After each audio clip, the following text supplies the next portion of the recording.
Instagram passou a temporizar as lives em 1 hora. E esse debate sobre a reforma do ensino médio à classe trabalhadora, ela vai muito além de 1 hora, né, de discussão. Então, os professores aí, as professoras Helena Camargo, Ana Maiane, professor Luiz Vittar, peçam para entrar, por favor. Perla, um grande abraço, Perla Coutinho, aprendi a te amar. Nossa, como eu amei entrar, Ana. O que aconteceu, Ana? Eu vou te convidar de novo. Espera aí, Ana, eu vou te convidar de novo. Vamos ver se dá certo. Deu certo agora. A professora Helena e o professor Vittar também peçam aí para entrar. Eu estou me mexendo muito, viu, gente? Porque vocês, para vocês são as dores. E eu já fui medicada, mas estou aqui tentando segurar a onda. Então, professor Vittar, que é de professor Vittar e a professora Helena, para entrarem, a gente continua falando. Ana, fala alguma coisa aí enquanto eu vou fumando meu cigarrinho aqui sem poder. Por favor, não siga o meu exemplo. Vittar, mande seu convite aí, Vittar. Não mande, não fumem, por favor. Vittar, manda seu convite aí, fica melhor. Já aceitei o seu convite. Oi, Tuíla. Deixa a professora Helena. Oi, meninas lindas. Ione Ribeiro, nossa assistente social na bancada Santa Rua Porcininha, está aí acompanhando a nossa live. Oi, e agora a gente tem 1 hora inteirinha, porque a gente recomeçou. O Instagram está com essa mania agora, de temporizar as lives. Tinha largado de mão, soltado sempre, e agora está com essa mania. Quando é 1 hora, ele torna. Você fuma, Ione? Eu também, mulher sem poder. Oi, Célia, por conta do vandalismo, entrou... Ô, Ângela, coloca nos comentários para eu poder ler, que a Ângela de Natal escreveu um comentário, mas está lá no direct, eu não vou conseguir ler. Então, escreve nos comentários, Ângela, para eu poder ler. Professora Helena não está conseguindo entrar. Comitê de Mulheres de Portugal, que maravilha, que honra ter vocês aqui. Que honra ter as mulheres de Portugal aqui com a gente. Essas mulheres têm nos ajudado bastante. Gratidão por vocês existirem na minha vida. E a bancada Se Essa Rua Fosse Minha anda junto, tá vendo? Eu não ando só. Eu não ando só. Não acho, não. Resposta, professores. Professora Helena aí. Continuando. Obrigada, Ângela. Já desistiu da minha atuação. Gratidão. Vocês conseguem responder agora e vocês organizem a ordem aí. Eu estava dizendo que eu queria dar uma resposta radical, tá? Pedindo permissão. Sim. Ficou suspenso. Eu acho que a sua resposta, pode ser radical. Eu acho que a maior revolução na educação seria reduzir a jornada dos trabalhadores para 6 horas por dia. E permitir um aumento do convívio, né, dos pais com os filhos. Né? E isso é fundamental. Você colocar você colocar os estudantes, né, na escola, em período integral, por exemplo, é uma possibilidade de tirá-los da rua, mas não quer dizer melhor ensino. A pandemia demonstrou que a convivência das crianças com os pais é muito importante. Né? Isso que a Helena me fala a respeito da escola privada me assusta, porque com 12 anos, você direcionar uma criança para um tipo de empreendedorismo é formar um maluco. É um potencial, uma pessoa de potencial pirada no futuro. Você tem que... A educação tem que dar o tempo às pessoas. E o tempo dos 12 anos é o tempo de brincar. Antecipar esse tempo é tirar a infância. Vai pensar em o que vai ser da vida depois dos 20. Se a gente pudesse, inclusive, hoje, diminuir a pressão pelo vestibular, diminuir a pressão por escolha da profissão, está mais do que comprovado que a maioria das pessoas que escolhem uma profissão aos 18 anos não segue na mesma profissão. É exceção quem segue na mesma profissão. Aliás, as profissões estão mudando. Com essa realidade, sim, precisamos dialogar. Com essa realidade, sim, precisamos pensar em ensino profissionalizante, mas não nesse sentido. Eles têm que ser abertos, eles não têm que ser estritos, eles não têm que ser fechados. a preocupação ela é muito mesquinha, que é do tipo, eu sou contra a reforma trabalhista, se eu disser para uma criança de 12 anos que ele vai ser empreendedora, ele nunca vai sonhar com uma carteira de trabalho. É mesquinho isso, é bobeira. Ele nunca vai ter os direitos trabalhistas que compreendem FGTS e INSS para prever a sua aposentadoria, né? Quando a gente fala, porque quando a gente está falando aqui, a impressão que a gente tem que estar todo mundo entendendo o que a gente está falando. Mas não ter uma carteira trabalhista compreende muitos problemas, viu? Eu queria só, professor, fazer um comentário, ler o comentário aqui da Cristina, que está falando lá de Portugal, ela está falando assim, a Cristina que é do Médio de Paz, ela está falando, desculpem, aqui as escolas profissionais são feitas através dos centros de emprego ou através de escolas profissionais locais, mas todas dentro do mesmo parâmetro. Então, são feitas escolas profissionais para que os alunos aprendam e não é colocado dentro do currículo da escola do ensino fundamental. São coisas distintas. Aí o professor pode continuar aí na sua fala, nessa pegada aí.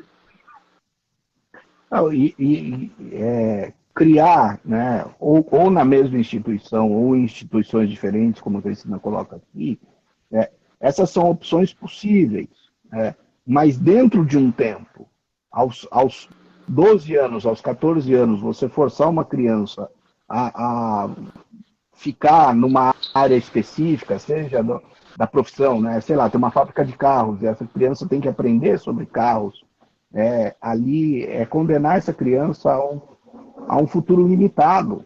E a escola não é para isso. A escola é para abrir portas. Então, nós estamos tornando a escola um troço chato, um troço limitante, e que não permite, inclua-se a escola privada, porque força ele a ser um empreendedor, força ele a ser uma pessoa de sucesso aos 14 anos, aos 12 anos. E não permite essa coisa lúdica, essa coisa prazerosa que o ensino, que a aprendizagem, que a convivência, que a sociabilidade permite, que o exercício da cidadania permite. A escola tem que ser fundamentalmente para formar pessoas melhores. Com certeza, permitir que elas tenham desenvolvimento profissional, mas pessoas melhores com certeza vão ter desenvolvimento profissional. Então, eu acho que nós estamos no caminho errado, que é uma preocupação ruim a fechar currículo e formar itinerário.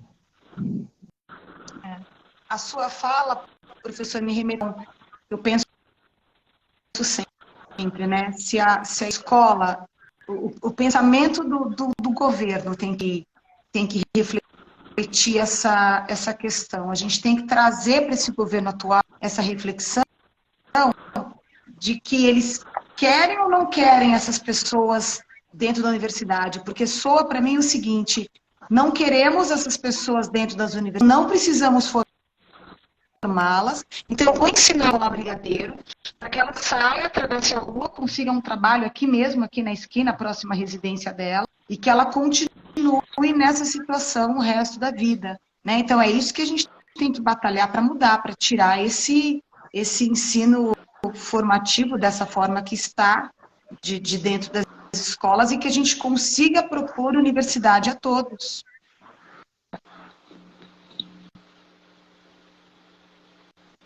Eu queria trazer para o debate também uma outra questão. Quando a gente força uma criança numa fase, porque 12 anos é criança ainda, né? Está ali na mudança. A já pensarem ou decidirem por ela a rota que ela vai ser traçada para a vida dela, nós estamos tirando dela toda a possibilidade do sonho, né? E que é um ser humano sem a potência do sonho. Isso me preocupa muito. Ao mesmo tempo em que a escola deveria cada vez mais oferecer às crianças oportunidades de experiências, de possibilidades de experiências, sabe? Oferecer a elas contextos educativos que proporcionassem a ela possibilidade de ampliar o mundo, de ampliar a sua cultura, os seus saberes. Nós estamos reduzindo essas escolas a formação de pessoas que reproduzam um pensamento único, um conteúdo único. Porque nós estamos falando de assim, para quem? Essa proposta é para quem? Não é para todos. Esse novo ensino médio é destinado a uma parte da população. Não é a todos. As crianças, jovens de elite, eles não estão recebendo essa formação limitante. Elas estão tendo o seu contexto de mundo ampliado ao máximo para se tornarem aqueles que mandam.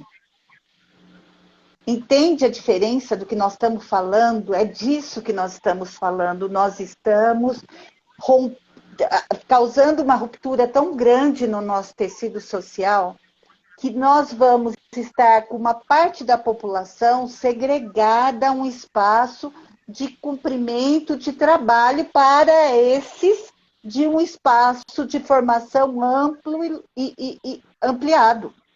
É disso que nós estamos falando. Se o governo não consegue ver isso, e o que está em jogo aqui, ele sabe. Ele sabe o que está em jogo. E assim, vamos falar de desigualdade? Começa na escola.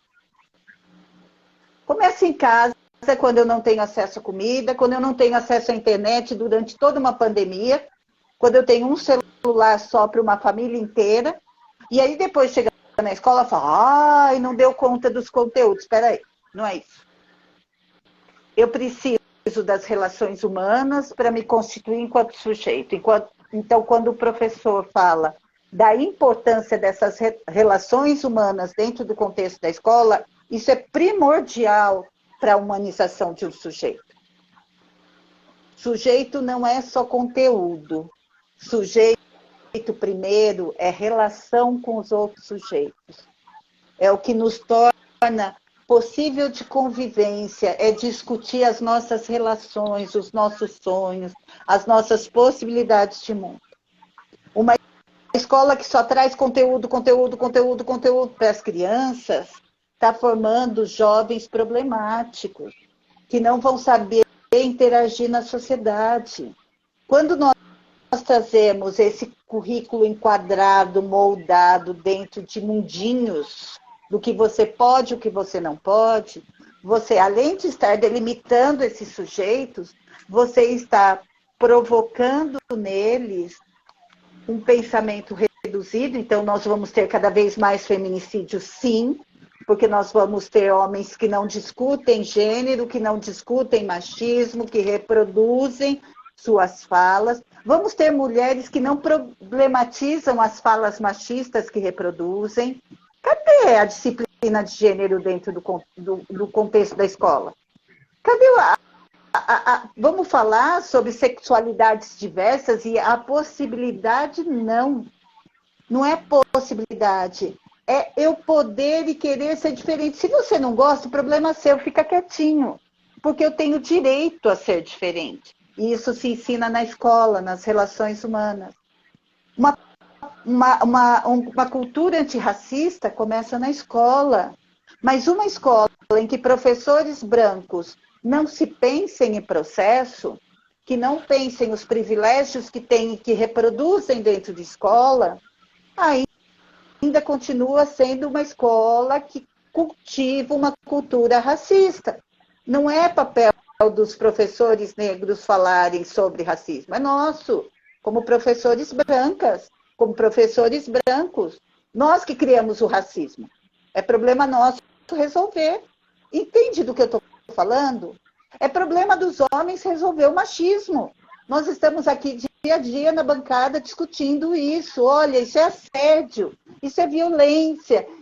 Mas enquanto os homens não entrarem nessa luta, junto com as mulheres e falando realmente, nós temos que mudar essa sociedade, nós vamos continuar aqui todo dia e nós vamos continuar ouvindo. É mimimi falar sobre raça, é mimimi falar sobre gênero, é mimimi falar sobre sexo.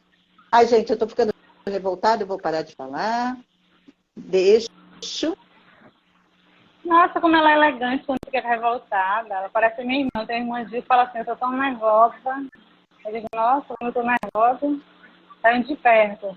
Professor Vitar, eu tô incomodadíssima com isso, assim, porque eu sinto uma dificuldade muito maior para o nosso trabalho. O trabalho que a gente faz de enfrentamento à violência à mulher, à LGBTQIAPN+, a mulher em todos os aspectos, está ficando muito mais difícil. Porque são mulheres, a maioria delas são mulheres pobres que não entendem sequer. Cristina Velada falando, posso falar? Escreve que eu leio, Cristina. Não cabem 5. Grazi. Pinto, Grazi é antropóloga, é uma das colaboradoras da bancada. Eu te amo, Graziele Pinto. E foi por isso que eu tentei ligar para você essa semana, para você participar com a gente na live. E a Grazi faz um debate, vamos falar sobre isso, fazer esse debate, acho que com a Helena e com a Grazi, sobre a repercussão para a mulher negra. A Grazi nos traz uma reflexão muito importante. Então, professor, quando eu vejo que isso está em curso no Brasil, oi, Aline, quando está em curso no Brasil, eu me preocupo porque nosso trabalho vai ficar muito mais difícil, porque se não fala sobre sexualidade, sobre racismo. Cadê a lei que era obrigatório falar sobre racismo nas escolas? Então, muda tudo. Se a escola muda o currículo matricular, a matriz curricular, muda-se tudo. E fica muito mais difícil para a gente que está aqui na ponta tentando dizer para a mulher que existe uma rede de proteção. Ela não sabe sequer o que é a Lei Maria da Penha, que benefícios nos traz. Como a gente tem uma das leis mais fortes e mais poderosas do mundo. A gente tem uma rede de proteção fantástica, mas as mulheres não sabem sequer o direito das leis. Por quê? Nas escolas não foram ensinadas a isso. Então, dona Zici, um grande abraço. Meu amor, te amo, você está no meu coração em todas as minhas preces. Então, e da Ana também, a Ana sorriu aqui quando a dona Zici entrou aí. Então, é muito difícil para a gente ficar irritado com isso, porque parece que a gente está... Ana falou sobre peneira, fala um estado sobre não sei o que na peneira, como foi, Ana? Levando água na peneira, foi isso que você falou? Parece que a gente está levando água na peneira, que nunca enche a vasilha, uma coisa... É água na peneira, né? Você falou? Parece uma coisa dessa, um enxugamento de gelo. Professor Vitar, nos ajude, para a gente poder elaborar uma proposta, porque o que eu gostaria de que, a partir dessas discussões, a gente começasse a elaborar documentos e enviar para a Comissão de Transição, para a Janja, para a Lula, para a ministra Aniele, para a ministra Margarete Menezes. São pessoas que eu super confio, para a diretora da Fundarte, a Maria Marighella, para que a gente enviasse para o Silvio o que realmente está acontecendo aqui na base, o que nós estamos vivenciando. Eu quero que eles saibam disso, os companheiros e as companheiras saibam o que está acontecendo. Eu quero dar uma chance a eles, uma oportunidade de eles saberem o que está acontecendo, para depois eu vir aqui e dizer assim, não adianta eleger Lula. Eu não vou conseguir dizer isso. Eu não vou conseguir. Eu sei que Lula vai me ouvir, eu sei que Lula vai nos ouvir e a gente vai mudar isso tudo. Então, na perspectiva da violência, Luiz Vitar, você pode nos dizer alguma coisa? Violência à mulher negra, que é muito maior, violência à mulher LGBTQI, e aqui a gente trata sobre a mulher LGBT, que é lésbica, bissexual, transexual. Como é que isso reflete nas violências que são reproduzidas diariamente? Esse é um tema que a gente ainda, institucionalmente, digamos assim, na educação formal, precisa melhorar bastante, né? Mas dando um passo atrás no que você está nos apresentando, eu acho que o governo Lula é um governo em disputa. Sim. Ele não é fechado completamente com esse ensino, Sim. com esse novo ensino médio. Ele, digamos assim, ele recebe ele. E eu acho que cabe a nós apresentar alternativas. No longo prazo, eu sou otimista, porque essa sociedade desenhada pelo novo ensino médio, ela é insustentável. Porque é claro que uma educação engajada, se ela não acontece na escola como uma educação cidadã, ela vai acontecer fora da escola na luta política, como muitos dos nossos colegas foram formados. Isso daqui de uma certa maneira, para usar um jargão, isso daqui fura a bolha, né, de uma educação formal mal conduzida, porque coloca em perspectiva temas que às vezes as escolas não colocam, né, e isso é importante. A gente não pode perder a esperança de que, se a porta do ensino formal se fechar, a gente tem que trabalhar no ensino, né, nas comunidades, no ensino para as pessoas, nos grupos de apoio, e se formar a partir disso. Eu fui aluno do SPB, eu fui aluno da Educação Moral e Cívica. Eu sei cantar o hino inteiro. Isso não quer dizer que eu vista verde e amarelo e defenda a ditadura militar. Então, a educação tem um poder transformador a qualquer época. E eu acho que, tão poderosa que ela é, nós temos muita gente querendo dominá-la hoje. Cabe a nós disputar esse espaço, disputar esse processo, e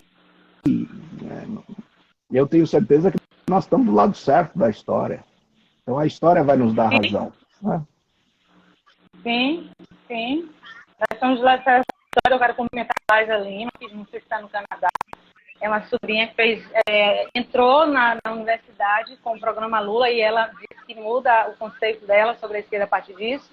Ela é uma engenheira agrônoma e foi fazer passou num trabalho para fazer no Canadá, não sei se está no Canadá ou está aqui no Brasil. O Lelo, que é de Brasília, que é marido da nossa grande irmã, a minha irmã Maria Flor Guerreira, que é indígena, da minha irmã Avelino Bianacá.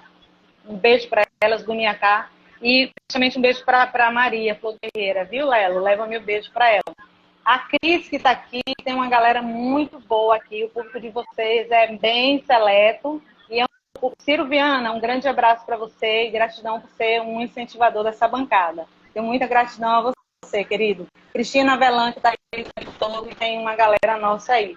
Então, é essa percepção que a bancada feminina tem, a bancada Acessa Rua Poceminha tem, e a Mulheres de Fases e o Centro Palmares, que está junto com a gente, tem, que a gente precisa formar grupos de formação, que a gente precisa formar as pessoas, e que a gente precisa disputar os espaços. Estão querendo disputar a educação com a gente, para nos segregar, para nos colocar em lugares subalternos, para que o racismo continue, para que o machismo continue, para que o patriarcado continue dizendo onde é o lugar da mulher.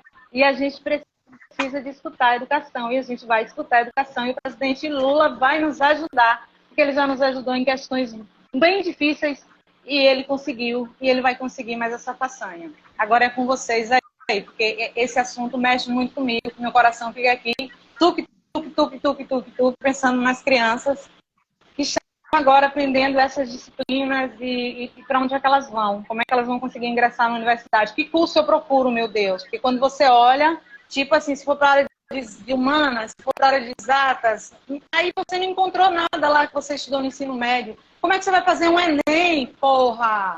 Como é que você vai fazer um Enem aprendendo a fazer brigadeiro, cuidar de pet? Não dá, Helena. Não dá. E as faculdades particulares é só uma redação. Então não dá, bicho. É quando você olha lá o conteúdo programático do curso que você escolheu, você fala, fudeu, eu não estudei nada disso, eu tô fora. Aí o menino faz a fala. Eu vou morrer cedo. Eu não vou ter acesso à universidade. É sobre isso que a gente está falando. Mas é com vocês, porque eu falo muito. Mário, gratidão aí por vocês aqui. Ana, você pode continuar aí, e o professor Vittar e a Helena. Aqui é mais um desabafo por conta da luta que a gente faz. Eu sou ativista de diversas áreas há mais de 20 anos, e eu fico vendo que a gente está se afastando do nosso propósito. Isso me deixa enervada. Vou acabar vendo essa live, porque eu estou super medicada. Mas isso dói no meu corpo. Vai lá, Ana. Vocês podiam falar um pouquinho, né, professor, professora, porque assim, eu vou falar da minha revolta mesmo. Tanto em dar escuta às crianças em situação de violência cotidiana, por não ter acesso, por não ter Tiraram a psicóloga de dentro das escolas, inclusive, né? Ah, não. Tirou. Gente, eu vou colocar, e aí eu estou saindo um pouquinho do contexto. O outro presidente tirou a psicóloga da escola. O outro. Eu vou mudar um bocadinho, tá? Vou sair um pouquinho do ensino médio, mas eu vou continuar falando do contexto educacional. Veja, e continuar discutindo a precarização do trabalho do professor. Porque depois, socialmente, o professor ele é cobrado, né? Ele é o problema e não é ele o problema. São essas políticas públicas educacionais que não dão conta, que querem transformar o professor numa máquina. Vejo uma professora, estava me contando que agora no estado de São Paulo existe uma proposta, uma ideia, e ela foi chamada na sala da diretora, porque olha que proposta maravilhosa. Professor Vitar, olha, o que o senhor acha dessa ideia fantástica? É pegar os professores, então veja, você tem alunos em situação de vulnerabilidade? Você tem alunos em situação de violência? Ótimo, você vai na casa deles, você vai conversar com a família deles, você vai tentar resolver esses problemas desse seu aluno fora do seu horário de trabalho, sem ter nenhuma remuneração por isso e sem ter acompanhamento de ninguém. Quer dizer, se você for atacada, se você apanhar, o problema é seu. Professor não é para fazer isso, gente. Professor não é assistente social, professor não é policial, professor não é psicólogo. Veja cada um no seu quadrado. Fazer isso com o professor é uma violência. É uma violência sem medida. Está jogando nas costas dele um contexto de violência que o próprio governo não dá conta de resolver. Quando nós temos escolas de extrema vulnerabilidade, que nós não temos um psicólogo presente, que nós não temos uma assistente social presente, nós já estamos tornando os professores vítimas, porque, gente, não é fácil você trabalhar num contexto de vulnerabilidade, em que as crianças estão expostas a uma série de violências. Os próprios violadores da criança vão à escola cobrar satisfação dos professores, vão à escola intimidar os professores. E o professor tem que ser muito guerreiro para denunciar, para estar ao lado da criança, para defender a criança, para chamar o conselho tutelar, que nem sempre dá conta, que procura dar conta em diversas situações, mas que nem sempre dá conta. Que professor não é policial para estar na porta da escola, vendo as nossas jovens sendo assediadas na porta da escola. Nós temos homens adultos que vão assediar as meninas na porta da escola, meninas pequenas. Eu vi isso. Que escola é essa que não dá conta das violências? Mas não é a escola, gente. É um contexto. Nós estamos falando de um contexto muito maior. E quando nós colocamos nesse contexto a reforma do novo ensino médio, nós estamos piorando muito mais essas violências, porque essas crianças que já vivem nessa condição extrema de vulnerabilidade, elas não vão ter saída. Que empreendedorismo elas vão fazer?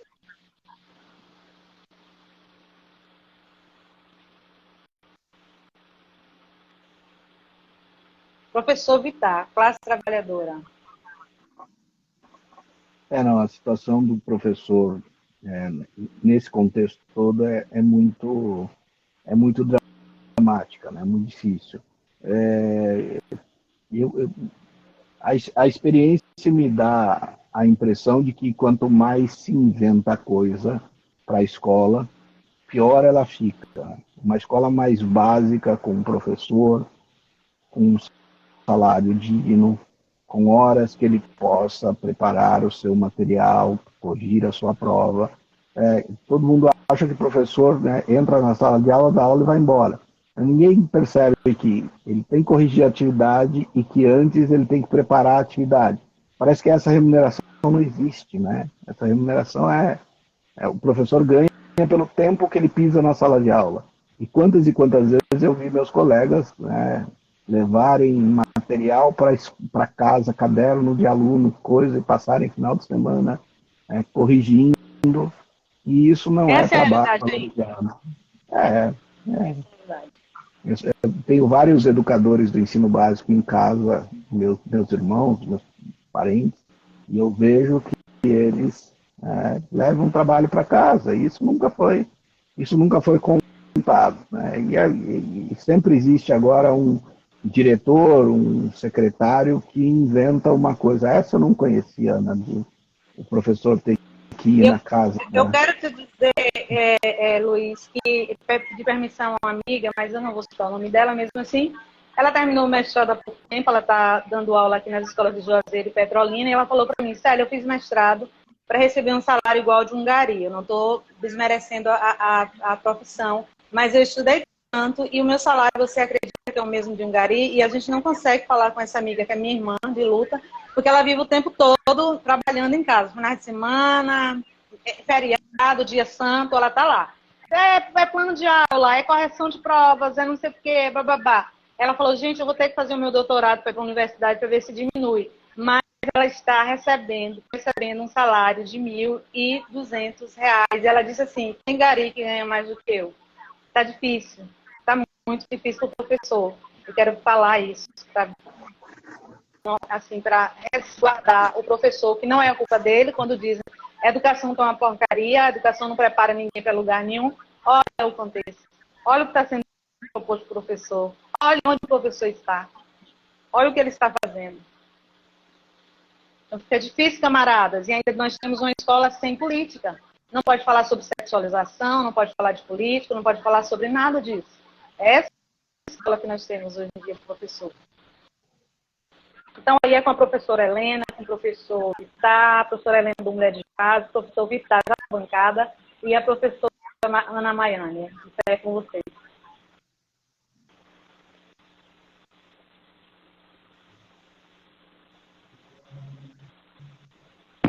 Eu não sei vocês. Silêncio, né? Todos ficaram em silêncio, estão todos indignados com toda essa situação. Por isso, foram segundos de silêncio e de indignação. Eu tenho a impressão que a gente está descascando uma cebola que tem tantas camadas, tantas camadas, tantas camadas, tantas camadas, a gente nunca chega ao meio. Sabe? E uma camada faz a gente chorar mais do que a anterior, né? Dói mais, cobra mais, tira mais da vida da gente, né? E tira mais da vida das crianças. Nós estamos roubando a vida das crianças. E reproduzindo uma nova sociedade que vai ser a mesma dessa porcaria dessa sociedade que a gente vive. Separatista, excludente, LGBTfóbica, racista, machista, é a mesma coisa. Os nossos netos receberão essa formação, o que eles serão no futuro? Para onde é que nós estamos? O que é que nós estamos fazendo? Para que nós existimos? Qual é o nosso papel na sociedade? Então, por isso que existe a bancada, essa rotofinia, existe a mulher de casa, porque a gente está provocando a sociedade a repensar os modelos atuais que nós estamos vivendo. Não dá mais, a gente não quer mais reproduzir, a gente não quer mais ouvir o que nós ouvimos hoje das mulheres que foram abusadas sexualmente, e as escolas não conseguiram dar conta, o Conselho Tutelar não conseguiu dar conta, a gente não quer mais ouvir sobre a mulher que está sendo violentada na sua casa e não sabe dos seus direitos, a gente não quer mais isso. A gente quer informação, agora a gente precisa da escola. A gente precisa da escola. E o nosso presidente, querido Lula, precisa nos ouvir, Janja. Nos ajude nesse debate. A gente precisa ser ouvida. A gente precisa que isso tudo seja reformulado, seja repensado. Porque senão, amanhã, eu sempre cobro do professor Luiz Vittar, que ele reflita sobre a nossa próxima classe trabalhadora. Ele já falou sobre isso, mas o que é que nós teremos?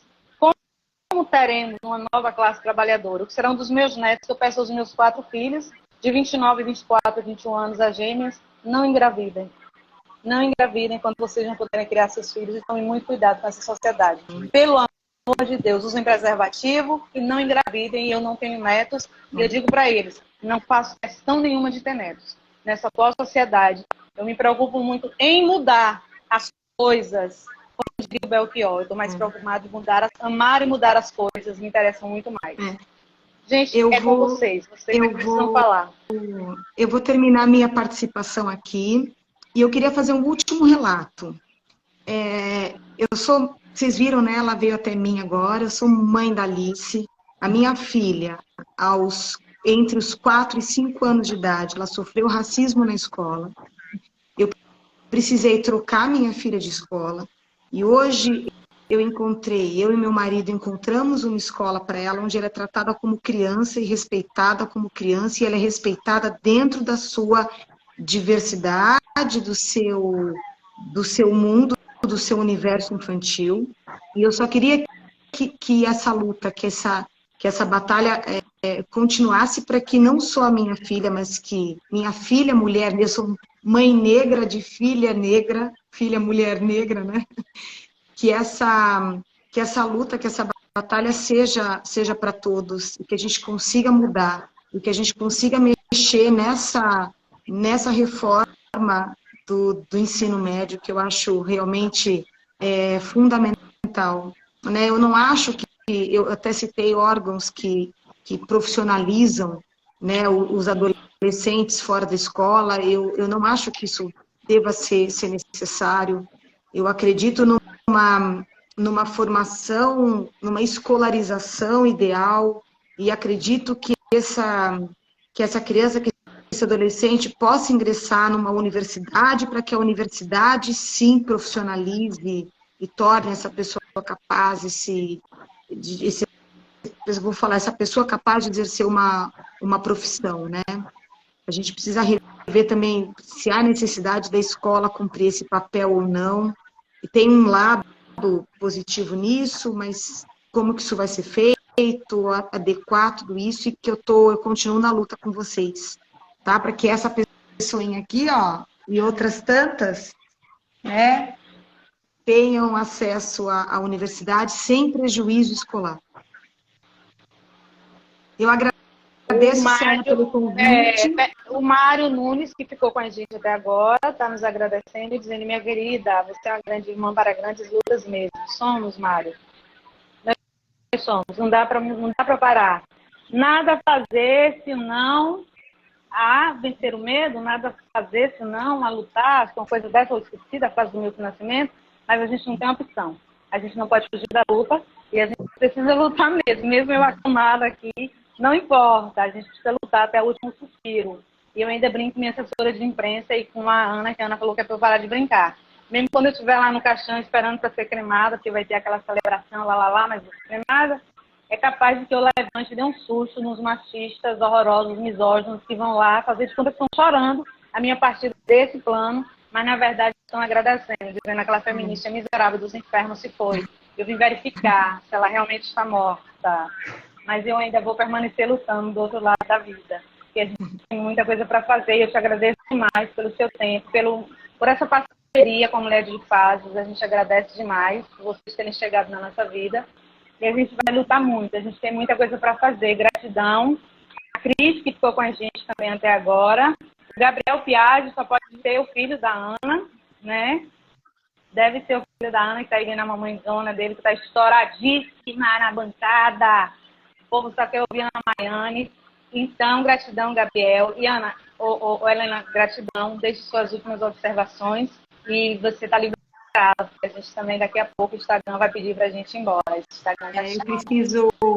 Eu preciso colocar agora essa fofura aqui na caminha. Então, eu vou ter os afazeres de mãe nesse momento agora. E agradeço demais o contato com o professor Luiz, professora Ana. Muito obrigada. Estar com vocês nesse momento foi um grande aprendizado. Muito obrigada. Você é uma linda, poderosa. Eu sou super orgulhosa, não é o termo, não, honrada. Você é uma mulher preta, conectada como você. Você é linda. Mais uma vez, obrigada. Mais uma vez, obrigada pelo convite. Ó quem apareceu aqui. Um cheiro. Oi, Tchê, eu te amo. Você, cara, eu te amava e não sabia. Com todo respeito, Helena. Eu te amava e não sabia. Seu Instagram hoje. Vocês três são incríveis. Linda live, adorei. Professor, Fica com a obrigado, gente aí. professora Ana. A Helena que vai botar neném para dormir. Você fica aí com a gente ainda na live. Eu fico sim, deixa comigo. Vamos lá. Tá bom, beijo, Mas querido. eu vou continuar ouvindo vocês. Ah, sim, sim. Tá bom? Sim. E a gente daqui a pouco termina. É. O professor Vitar sempre fala sobre a classe trabalhadora, ele sempre fala sobre essas questões, então ele está muito acostumado com isso. Então, eu pergunte para ele, e agora, professor Vitar? Me desculpe o termo chulo. Fudeu ou não? Ou tem esperança ainda? Um grande beijo, Helena. A Ana sorri das minhas expressões.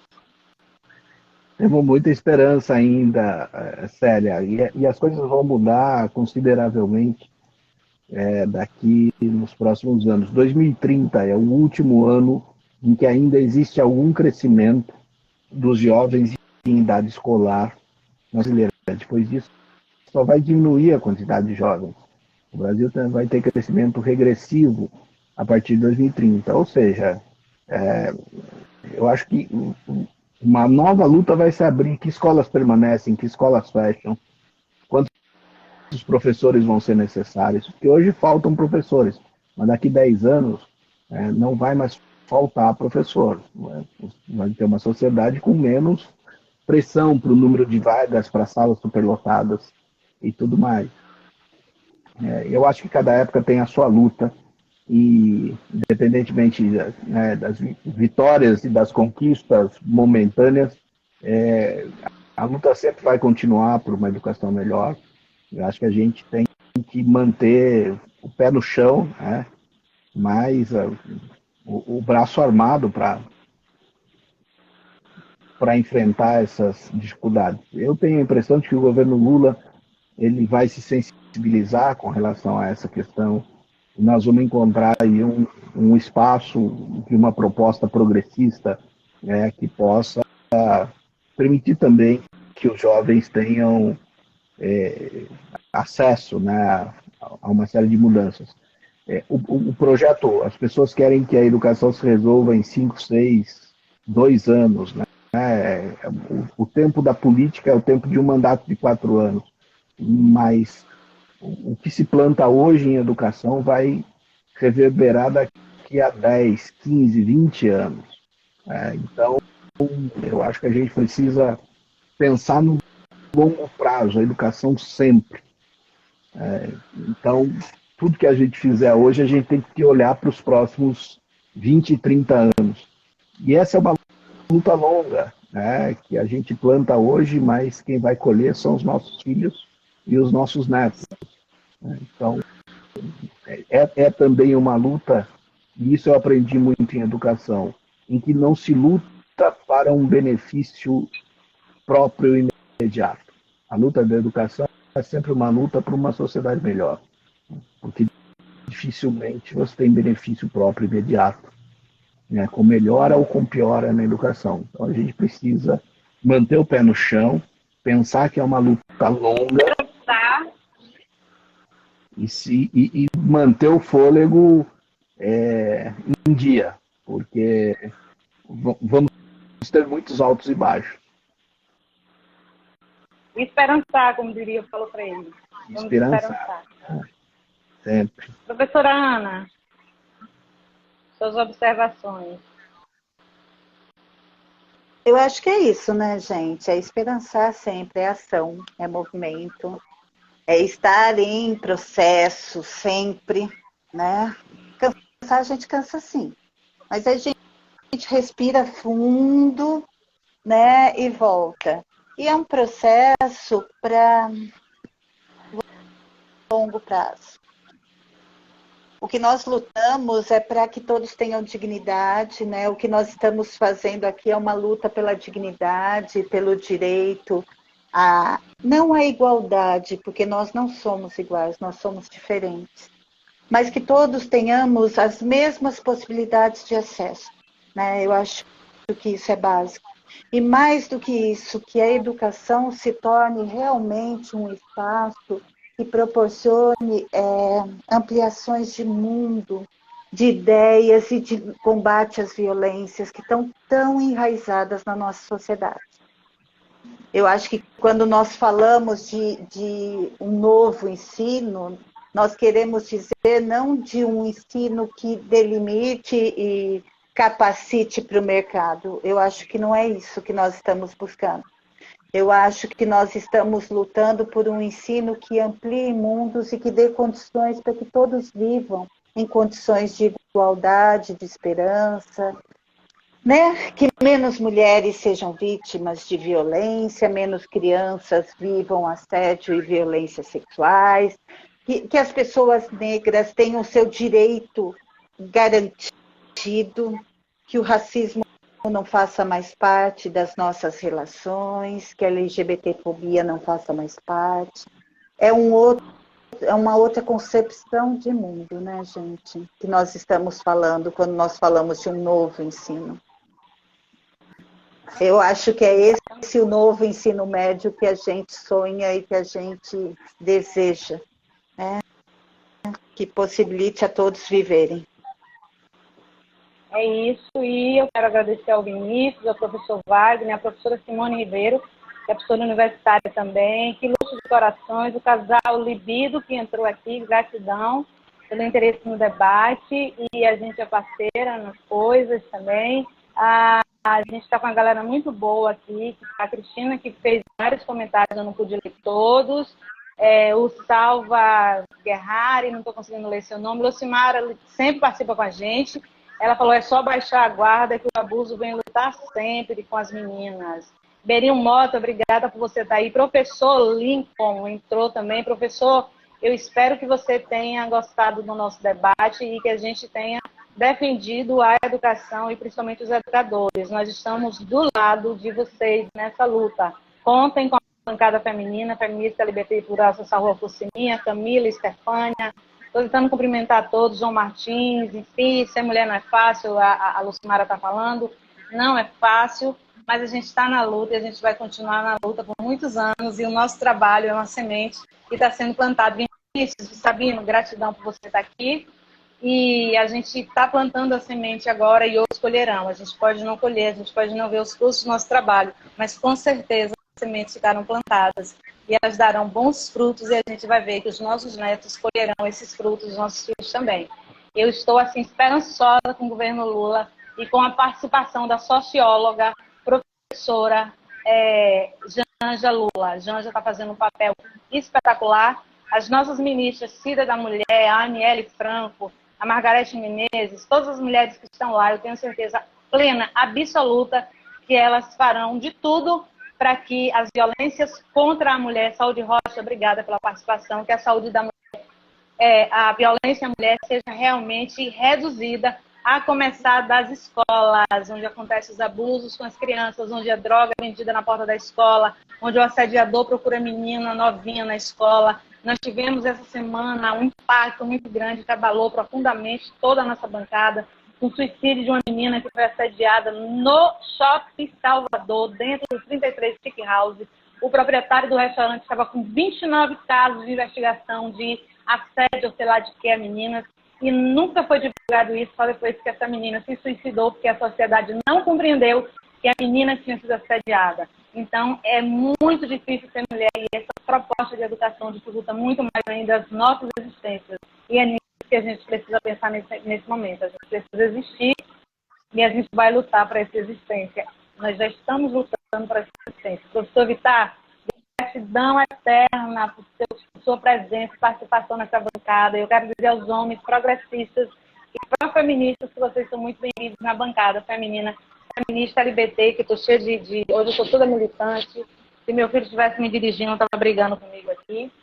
Mas eu estou toda militante, eu cheia das minhas bandeiras, porque eu quero muito que a mulher lésbica, bissexual e transexual tenha o direito de viver. A Cristina a Portugal está falando, também houve um caso aqui muito terrível, um caso aqui semelhante, e a gente está lutando contra isso no mundo inteiro, porque o conservadorismo, ele cresceu no mundo inteiro e resultou nas violências todas, as minorias maiorizadas, como dizem, dentro das reuniões dos mulheres de fases, né? Nós somos as maiorias e somos minorizadas nas políticas públicas. Vivi, nós já estamos terminando a live. Gratidão aos professores. Deixem os abraços de vocês aos nossos convidados e convidadas e convidadas. Eu acho que o Instagram vai ser a gente lá daqui a pouco. Ah, não, com Tchau, palavras, tchau. nada disso. Nada disso, nada de tchau, tchau. Eu continuo à disposição. Vou me despedindo também antes que o Instagram nos tire do ar. E esse debate não é um debate para uma live só, né, Célio? Então a gente continua nessa luta e vamos acompanhar aí os próximos acontecimentos. Renata Tocha, eu tô esperando na bancada. Fica aí com o negócio de abraço, viu? Não venha pra cá não lutar, fica aí. Vamos lá, Ana Maiane. Seus agradecimentos. Agradecida demais, agradecida pela prosa, né? Adoro conversa de pé de orelha, gente, eu sou dessas, né? E é o que a gente fez aqui. Eu acho que essa conversa que a gente tece vai tecendo teias, né? De proteção, de cuidado. É isso, gente. Agradecida e continuamos aqui. Bora lá. Não gosto de despedida, não. Fica aí. Então, eu sou dessas despedidas. Gratidão à Arlete, à Renata, a todas as mulheres e homens que ficaram com a gente até o final da live, que entraram, participaram, que saíram, mas que compreenderam. A reforma do novo ensino médio precisa ser modificada. Lula, derruba esse troço aí, que isso aí não nos pertence. Faz parte do golpe que deram na gente lá atrás, e a gente não quer isso, não. Vamos encerrar as coisas ruins que eles disseram pra gente. Não vamos governar com isso, não, que isso é feio, nem combina com a gente. Então, um grande abraço para todas as mulheres e fiquem contando com a bancada Essa Fosse Minha. Nós continuamos com as escutas qualificadas, nós continuamos com os cuidados, nós temos as nossas cuidadoras. Um grande abraço para a Gabriela, para a Karina. Quem eu esquecer, me lembra. Para a Amanda, para o Cauã. O Cauã é o nosso designer. Um grande abraço aí para a psicanalista Fernanda, para o Cado, que cuida de mim, para quem mais? Me ajudar a Gidalva, que é uma grande companheira, uma grande educadora. Nisso tudo, Ana Maiane com as crianças, com as mulheres que sofrem abuso sexual de criança e adolescente. E se eu esqueci de algum nome, a Ione, que está aqui com a gente, ficou o tempo todo, assistente social. E a gente tem um grupo de cuidadoras, gente, que só cuida das mulheres, e tem outro grupo de elaboradores de pautas, colaboradores de pautas, que a gente ganhou o Luiz Vitar agora. Então, a gente está muito forte cada dia e nós estamos em todo o Brasil. Nós temos parceiras e parceiros em Londres, na Hungria, em Portugal, na Espanha. Nós estamos espalhados nos Estados Unidos, nós estamos espalhados em Tainara. Um grande abraço. Estamos espalhados, organizadas no mundo inteiro e a nossa luta não termina aqui. A gente tem muito ainda o que fazer. Gratidão, professor Vitar. Gratidão, professora Ana Maiane. E até a próxima. Um grande beijo, a live fica salva. Se vocês quiserem assistir, fiquem à vontade. Um grande abraço e até a próxima. Tchau, tchau.